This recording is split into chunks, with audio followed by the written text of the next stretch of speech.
ఎందుకో ఈ మధ్య కాలంలో క్రైస్తవ సమాజంలో కంటికి కనబడినటువంటి అపవాది ఒకటి ఉన్నది. అదేమిటంటే హృదయాలను కలవరపరిచేటటువంటి అపవాది.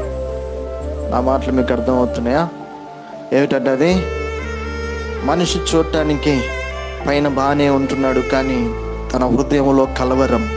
ఎప్పుడు ఏం జరుగుతుందో, ఎలా ఈ సమస్యలను ఎదుర్కోవాలో, ఎలా వీటి గుండా ముందుకు వెళ్ళాలో, ఎలా వీటిని నేను జయించాలో, ఎలా నేను దేవుడి సన్నిధిలో బలంగా ఉండాలో, ఎలా దేవునికి అనుగుణంగా బ్రతకాలో, ఎలా నేను ముందుకు వెళ్తే నేను అనుకున్న లేదా నేను ఆశించినటువంటి గమ్యానికి నేను చేరుతాను.